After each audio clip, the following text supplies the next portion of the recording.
Hi student, इस video में हम देखेंगे 10वीं क्लास का जो चौथा चैप्टर है द्विघात समीकरण, उसको जिसका होता है क्वाड्रेटिक इक्वेशन। उससे पहले हम बहुपद देखेंगे। और मैं बता दूं कि इस चैनल पर 10वीं क्लास की पूरी मैथ का जो बुक है उसको पढ़ाया जाएगा। इसलिए अब आपको कहीं भी ट्यूशन करने की आवश्यकता नहीं होगी, क्योंकि मैं हर एक क्वेश्चन को इतना एक्सप्लेन करूँगा जब तक आपको समझ में ना आ जाए। यह चैप्टर पढ़ने से पहले चलिए हम पहले बहुपद का थोड़ा रिवीजन कर लेते हैं। बहुपद चैप्टर पढ़ने के बाद ही इस चैप्टर को पढ़ना है। बहुपद चैप्टर हमारा दूसरा चैप्टर है। बहुपद को हम पहले चर समझा दें। चर और अचर राशि क्या होता है। चर को कहते हैं वेरिएबल क्वांटिटीज और अचर को कहते हैं नॉन वेरिएबल। चर जिसमें हम लोग वैसा मान जो लेते हैं जिसका वैल्यू फिक्स नहीं रहता है, जैसे ए बी सी यह जेड तक होता है। और अचर में जिसका मान फिक्स होता है, जैसे एक लिख दिए तो यह एक है, इसका मान फिक्स है। तो जितने भी गिनती होता है वह अचर होता है, और जितने भी अल्फ़ाबेट हमारा होता है वो चर होता है। तो इससे हमारा एक ट्रिक है, जो कि है ट्रिक हमारा यह है कि जो ABCD होता है वो चर होता है, ABCD चर और गिनती अचर। इससे हम लोग याद रख सकते हैं कि कौन चर है और कौन अचर है। बहुपद अगर हम देखें तो बहुपद को दो आधार पर बांटा गया है। एक पद के आधार पर बांटा गया है बहुपद को, और एक घात के आधार पर बांटा गया है। पद के आधार पर भी बहुपद को मान्यता है 3 प्रकार से बांट सकते हैं, लेकिन उससे भी अधिक प्रकार में बांट सकते हैं, जैसे एक पदी बहुपद, द्विपदी बहुपद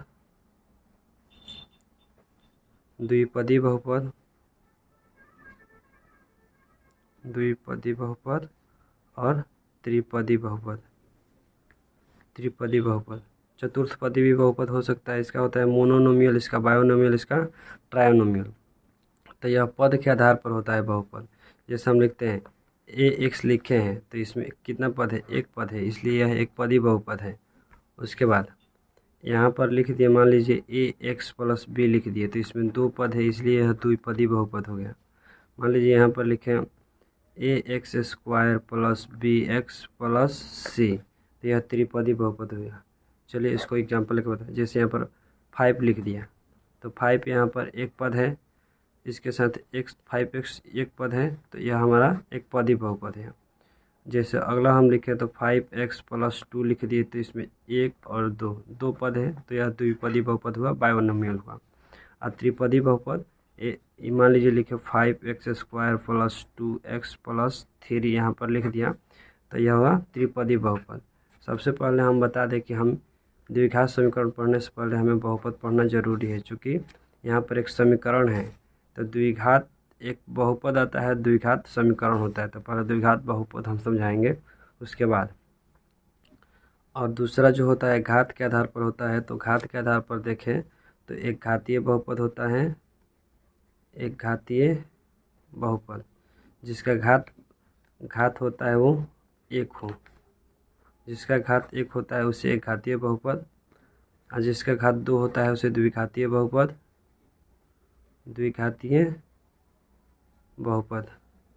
और जिसका घात 3 होता है उसे त्रिघातीय बहुपद कहते हैं। एक घातीय बहुपद को हम रैखिक बहुपद कहते हैं। एक घातीय बहुपद को हम रैखिक बहुपद कहते हैं। इसका इंग्लिश होता है लीनियर इक्वेशन, इसका होता है क्वाड्रेटिक इक्वेशन, और त्रिघातीय का होता है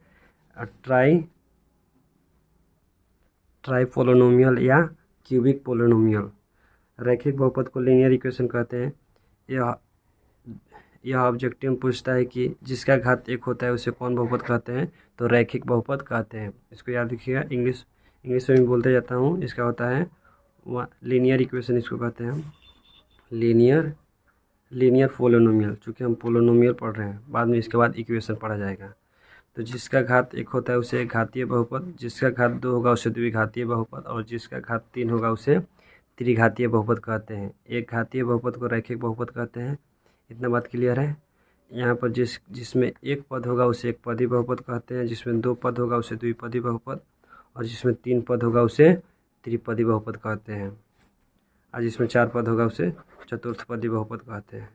अब कौन बहुपद होगा और कौन बहुपद नहीं होगा, इसके लिए हमारे पास जो ट्रिक है वह है कि हम देखेंगे कि कोई भी जो बहुपद है उसका जो घात है वो पॉजिटिव होना चाहिए। उसका जो घात है वो पॉजिटिव होना चाहिए। अगर पॉजिटिव है तभी वह बहुपद होगा, अगर पॉजिटिव नहीं है तो वह बहुपद नहीं होगा। और जब बहुपद नहीं होगा तो वह द्विघात समीकरण अगर पढ़ें तो द्विघात समीकरण भी नहीं होगा। जैसे मान लीजिए मैंने एक इक्वेशन लिया यहाँ पर 5x² + 2x + 3, यह एक बहुपद है, चूँकि इसका जो मैक्सिमम इस जो अधिकतम घात होता है उसी को घात कहते हैं। तो यहाँ पर अधिकतम घात है वह 2 है। तो इतना तो क्लियर है कि यह द्विघातीय बहुपद है, इतना तो क्लियर है कि यह द्विघातीय बहुपद है। और जब द्विघातीय बहुपद यह है तो एग्जाम में पूछेगा इसका अधिकतम घात कितना है, तो 2 है। क्योंकि इस ऑब्जेक्टिव में हर एक बार पूछ देता है, एक इक्वेशन दे देगा और पूछेगा कि इसका घात कितना है, तो जो अधिकतम घात होता है उसी को हम अधिकतम घात या घात उसको बोलते हैं। तो हमें देखना था यह बहुपद है कि नहीं। तो यहाँ पर हमारा जो है घात है वो पॉजिटिव है, जो हमारा घात यहाँ पर है वो पॉजिटिव है, तो यह क्या होगा, एक बहुपद होगा। अगर मान लीजिए हम इसको इस तरह लें 5x⁴ + 2x + 3, मान लीजिए इस तरह लें, तो यहाँ पर जो घात है वो बटा का फॉर्म में है, तो यह हमारा बहुपद नहीं होगा। या फिर मान लीजिए एक और एग्जांपल लें कि √5 और x रूट में है + 2x + 3, यह हमारा बहुपद होगा कि नहीं होगा, तो हमारा बहुपद यह भी नहीं होगा, चूँकि यह भी रूट के फॉर्म में है, इसलिए हमारा बहुपद नहीं होगा। अगर यह क्वेश्चन हमसे पूछे कि 1/x² + 2x + 3 यह बहुपद होगा कि नहीं, तो यहाँ पर यह भी बाटा का फॉर्म, अगर ऊपर इसको भेजेंगे तो माइनस में चल जाएगा, तो जब ये नेगेटिव हो जाएगा तो यह भी हमारा बहुपद नहीं होगा। बहुपद वह होगा जिसका घात हमें केवल और केवल पॉजिटिव हो। अगर पॉजिटिव होगा तभी एक बहुपद होगा, नहीं तो वह नहीं होगा। अगर बहुपद के बराबर में अगर कोई बहुपद दिया है, जैसे मान लीजिए हमारा दिया है 5x + 2 बराबर, अगर हम बराबर में कुछ यहाँ पर लगा दें, कुछ भी, जैसे मान लीजिए 0 लगा दें, तो यह हमारा एक इक्वेशन हो गया। यह हमारा क्या हो गया, इक्वेशन हो गया। यह हमारा इक्वेशन है। 5x + 2 = यहाँ पर लग गया, तो यह हमारा इक्वेशन है। यहाँ पर घात कितना है, 1 है। तो अगर घात 1 है तो एक घातीय बहुपद, अगर घात 2 है तो द्विघातीय बहुपद, अगर घात 3 है तो त्रिघातीय बहुपद। तो यहाँ पर घात 1 है तो एक घातीय बहुपद है। और मैं एक बता दूं कि x का पावर अगर 0 है तो यहाँ पर इसका वैल्यू 1 होगा। x का पावर 0 है तो इसका वैल्यू 1। उसी तरह हम अगला एग्जांपल ले, जैसे 2x² - 7x + 3 = 0। यहाँ पर अधिकतम घात कितना है, तो 2 है। तो अधिकतम घात जब 2 है तो यह हमारा द्विघात समीकरण है, चूँकि यहाँ पर बराबर में लग गया। अगर बराबर में इस तरह नहीं होता तो ये केवल हमारा द्विघात बहुपद है, और यहाँ पर बराबर में अगर 0 लग गया है तो ये हमारा द्विघात समीकरण है। और द्विघात समीकरण को हल करने के हमें इस चैप्टर में, जो कि द्विघात समीकरण है, इस चैप्टर में केवल हमें इसको हल करने के लिए सिखाया और कुछ वर्ड प्रॉब्लम का ऑपरेशन दिया है। और कुछ वर्ड है जिसको जान लीजिए। इसको हम लोग बोलते हैं घात, इसको बोलते हैं हम घात, इसको बोलते हैं घातांक, इसको बोलते हैं घात मतलब इसको बोलते हैं पावर, इसको बोलते हैं एक्सपोनेंट, इसको बोलते हैं एक्सपोनेंट, और इसको जो बोलते हैं वो कोफिशिएंट बोलते हैं, कोएफिशिएंट बोलते हैं इसको, मतलब गुणांक बोलते हैं इसको, गुणांक। समझिए, जैसे मान लीजिए x का गुणांक पूछा, तो x के सामने जो गुणा हुआ है, x के सामने जो गुणा हुआ है उसको हम गुणांक कहेंगे। तो x का गुणांक 5 है। अगर x का घात पूछा तो 2 है, x का घात पूछा तो 2 है। अगर कह दिया 2 का घातांक बताओ, तो 2 का घातांक जो होगा वो x होगा। तो कुछ वर्ड था जैसे गुणांक कौन है, घात क्या है, घातांक कौन है, तो ये सब क्लियर कर लीजिएगा। अब हम जो इस चैप्टर में पढ़ेंगे वह द्विघात समीकरण है। उससे पहले मैं एक बार और रिवीजन कर दूं। जो चर होता है, जिसको मैंने बताया ABCD चर, गिनतीय चर, माने XYZ जितना भी होगा वो चर होगा। चर राशि मतलब जिसका मान बदलते रहता है। अचर राशि जिसका मान नहीं बदलता है। जिसे कहने का मतलब काउंटिंग, जितने भी काउंटिंग होता है वो नहीं बदलता है, वो अचर राशि होगा। बहुपद हमारा है जिसको बहुपद कहते हैं, माने जिसे जिसका घात अगर प्लस होगा, जिसका घात अगर पॉजिटिव हो उसी को हम बहुपद कहेंगे। अगर जिसका घात पॉजिटिव नहीं हो वह बहुपद नहीं होगा। बहुपद को अगर हम देखें तो पद के आधार पर और घात के आधार पर दो आधारों पर बांटा गया है। पहला जैसे पद के आधार पर बांटा गया तो एक पदी बहुपद, द्विपदी बहुपद, त्रिपदी बहुपद। इसको इंग्लिश में कहते हैं मोनोनोमियल, बायोनोमियल, ट्रायोनोमियल। जिसमें एक पद होगा तो उसके एक पदी बहुपद जैसे 5x, जिसमें दो पद होगा उसे द्विपदी बहुपद जैसे 5x+2। इस तरह जितने भी पद होगा तो पद के आधार पर उसको देख लेंगे। अगला जो घात के आधार पर होगा, जैसे एक घातीय बहुपद, जिसका घात एक होगा उसको एक घातीय बहुपद कहते हैं। एक घातीय बहुपद को ही हम रैखिक बहुपद कहते हैं, और रैखिक बहुपद को इंग्लिश में लीनियर पोलिनोमियल कहते हैं। अगला है जो द्विघातीय बहुपद है, जिसका घात 2 होगा उसे द्विघातीय बहुपद, और जिसका घात 3 होगा उसे त्रिघातीय बहुपद हम कहते हैं। अगला जो हमने बताया, जो प्लस होगा वहीं बहुपद होगा, अन्यथा नहीं होगा। अधिकतम जो घात इसमें सबसे अधिक होगा, जो बहुपद में घात अधिक होगा उसी को अधिकतम घात हम कहते हैं। अगला जैसे मान लीजिए हम यहाँ पर लिखा, मैंने लिखा कि x का पावर 2, 5x के पावर 2, तो यहाँ पर 5 क्या है, x का गुणांक है, और x का पावर 2 घात है, और 2 का घातांक क्या होगा, x होगा। चूँकि 2 इसके साथ घात किया है तो जिसके साथ घात हुआ है घातांक माने घात वाला अंक, तो 5 होगा, भले x होगा। ठीक, कुछ बहुपदों का स्टैंडर्ड फॉर्म अर्थात मानक रूप तथा इक्वेशनों का स्टैंडर्ड फॉर्म देख लेते हैं। जैसे मान लीजिए यहाँ पर लिखें ax+b, इसका एग्जांपल देते हैं पहले। जैसे मान लीजिए यहाँ पर लिखे कि 5x+3 मान लीजिए लिखे, तो इसमें अधिकतम घात कितना है, 1 है। तो जब एक घात है तो एक घातीय बहुपद होगा, एक घातीय बहुपद होगा तो इसके बराबर अगर हम 0 लगा दें तो एक घातीय समीकरण हो गया, एक घातीय समीकरण हो गया ना। अब मान लीजिए यहाँ पर अगर हम लिखें, घातीय समीकरण कहते हैं लीनियर इक्वेशन, तो मान लीजिए हम यहाँ पर लगा दिया 0, तो यह एक घातीय बहुपद का मानक रूप हो गया, एक घातीय समीकरण का मानक रूप हो गया। अब मान लीजिए दूसरा इक्वेशन लिखें हम 5x² + 3x - 2 बराबर 0, मान लीजिए यहाँ पर हम लिखें, तो यहाँ पर अधिकतम घात कितना है, 2 है, और बराबर में अगर हम लगा दिए तो यह समीकरण बन गया। तो इसको अगर हम लिखे चाहें तो ax² मान लीजिए bx + c = 0, तो यह हमारा क्या हो गया, द्विघातीय समीकरण का हमारा मानक रूप हो गया।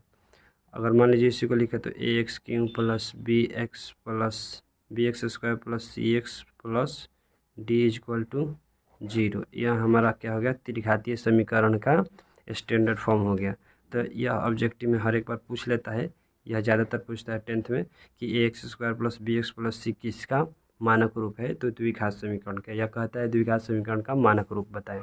वीडियो थोड़ा लंबा हो सकता है चूँकि हम डिटेल में पढ़ा रहे हैं, इसलिए इतना तो पूछा गया कि जिसका घात 2 होगा, जिसका घात अगर 2 होगा उसे हम द्विघातीय समीकरण कहते हैं। अगर घात 2 नहीं आया तो वह द्विघातीय समीकरण हमारा नहीं होगा। यहाँ पर अब हम समझना है मूल यानी कि शून्यक। इसका नाम मूल, शून्यक, या इसको कहते हैं जीरोज, इसको जीरोज कह सकते हैं। तो इसको हम सबसे पहले मूल का मतलब क्या होता है, वैसा अंक जो दिए गए समीकरण को 0 के बराबर कर दे, अर्थात LHS left hand side = RHS right hand side कर दे, माने 0 के बराबर कर दे, उसे ही हम मूल कहते हैं। जैसे मान लीजिए मैंने यहाँ पर इक्वेशन जो लिया है 5x - 5 = 0, तो इसको अगर मैं भेजूँ तो यह हो जाएगा 5x = 5। इसको यहाँ से काटूँ तो x = 5/5, ये कट जाएगा 1 टाइम्स में, तो x का मान आ जाएगा 1, अर्थात यहाँ पर हम x का मान 1 रखेंगे तो यह हमारा इक्वेशन दोनों तरफ बराबर हो जाएगा। चलिए इसको प्रूफ करके देखा जाए तो 5x के जगह 1 रखेंगे और -5 = देखना है तो 5 × 5 - 5 = 0, अर्थात यह हमारा मूल सही है। इसी तरह तो कहने का मतलब है कि अगर एक घातीय समीकरण है तो उसका उसका जो मूल आएगा मात्र एक आएगा। एक घातीय समीकरण का मूल एक होगा, द्विघातीय समीकरण का मूल 2 होगा, त्रिघातीय समीकरण का मूल 3 होगा। इसके अलावा इस चैप्टर में और कुछ नहीं पढ़ना है। एक घातीय समीकरण का मूल 1 होगा, द्विघातीय समीकरण का मूल 2 होगा और त्रिघातीय समीकरण का मूल 3 होगा। ठीक, तो एक घातीय समीकरण का मूल तो निकालना आसान है, चूँकि यहाँ से इसको 0 के बराबर करके हम लोग निकाल लेते हैं। लेकिन द्विघातीय समीकरण का मूल निकालने के लिए हमें 3 विधि बताया गया है। पहला विधि जो है गुणनखंड विधि है, दूसरा विधि जो हमारा है वो कंप्लीट स्क्वायरिंग मेथड अर्थात पूर्ण वर्ग विधि है, और तीसरा जो विधि है वो द्विघाती सूत्र है। तो द्विघाती सूत्र को तो मैं सिद्ध करके दिखाऊंगा। उससे पहले फर्स्ट जो हमारा विधि है गुणनखंड विधि, जिसको 9th में थोड़ा सा पढ़ना है, चलिए मैं उसको एक्सप्लेन कर देता हूँ। मैंने अभी एक्सरसाइज चालू नहीं किया है, मैंने एक एग्जांपल लिया जिसका है 2x² - 5x + 3 = 0। इसका मूल हमें गुणनखंड विधि से निकालना है। तो गुणनखंड विधि में हम मध्य पद को विभाजित करते हैं। विभाजित तो करते हैं मध्य पद को देखने के लिए, लेकिन हम लोग वर्चुअल में तोड़ते हैं इसको। तो 3 में 2 से यहाँ पर जो a रहता है उससे गुना करते हैं, तो c में a से गुना करेंगे तो यह आ जाएगा 6। 6 को अगर हम तोड़ें तो यहाँ पर आएगा 2 3।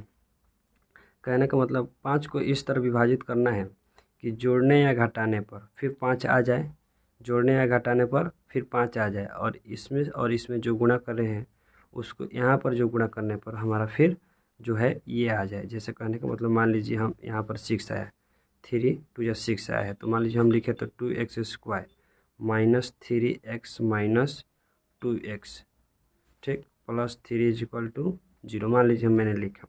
तो यहाँ पर देखिए -3 और -2 ये हो जाएगा -5x, और फिर 3 2 जा 6 और माइनस माइनस प्लस, तो फिर 6 आ जा रहा है। इसी तरह हमको इसको तोड़ना है, लेकिन तोड़ते हैं हम लोग ओरिजिनली तोड़ते हैं इसको, लेकिन यहाँ पर इसको लिखते हैं। फिर यहाँ पर हम मान लीजिए यहाँ पर लिए x कॉमन लेंगे तो ये हो जाएगा 2x - 3। यहाँ पर फिर देखें तो अगर हम देखें यहाँ पर तो x नहीं 1 कॉमन लेंगे तो ये हो जाएगा 2x - 3। यहाँ पर देखिए -2x फिर हो जाएगा, और माइनस माइनस प्लस, और 3 1 जा 3 हो जाएगा हमारा = 0। यहाँ पर देख x - 1 हमारा यहाँ पर हो जाएगा, और ये हो जाएगा 2x - 3 = 0। यहाँ पर जो है ये दोनों बराबर होना चाहिए, तभी द्विघात समीकरण सॉल्व होगा, नहीं तो नहीं होगा। अब इन दोनों को हम 0 के बराबर कर लेंगे, जिससे x - 1 = 0, फिर 2x - 3 = 0। इस यहाँ पर देखें तो x = कितना आ जाएगा 1 आएगा, यहाँ पर आएगा 2x = इसको इधर भेज देंगे तो ये प्लस में चल जाएगा, और यहाँ पर हो जाएगा x = 3/2। तो यहाँ पर x का एक आया है और एक 3/2 आया है। अगर इसको हम इस इक्वेशन में धरेंगे तो ये भी 0 के बराबर हो जाएगा। तो x का कितना मान आया है 2 मान आया है। द्विघात समीकरण का मैंने बोला था कितना मान आएगा 2 आएगा। एक घातीय समीकरण कितना मान आएगा 1 आएगा, द्विघातीय का 2 और त्रिघातीय का 3 आएगा। त्रिघातीय हम लोग को इसमें नहीं पढ़ना है, तो यहाँ पर द्विघातीय समीकरण का एक हो गया और 3/2 हो गया। यहाँ पर 2 आंसर आ चुका है। अगला जो मैंने एग्जांपल लिया है वो है x² - 3x - 10 = 0। गुणनखंड विधि सीखना बहुत ही ज़रूरी है। मान लीजिए यहाँ पर मैंने इसको तोड़ा तो 10 को इधर तोड़ देते हैं तो होगा 2 5, मतलब 5 में से 2 घटाएंगे तो -3 आ जाएगा। अगर हम इसको इस तरह कर दें -5 और +2 तो ये हो जाएगा -3 आ जाएगा ना, और फिर इन दोनों को गुना करें तो -10 हो जाएगा, -10 हो जाएगा ना। तो इसको इस तरह लिखें तो x² - 5x + 2x - 10 = 0। उसके बाद हम क्या करेंगे कि इन दोनों में से x कॉमन ले लेंगे, तो यहाँ पर हो जाएगा x - 5। फिर मैंने बोला था x - 5 यहाँ पर है तो x - 5 यहाँ पर भी होना चाहिए, तो +2 यहाँ पर ले लेते हैं, और ये हो जाएगा x - 5 हमारा हो जाएगा यहाँ पर = 0।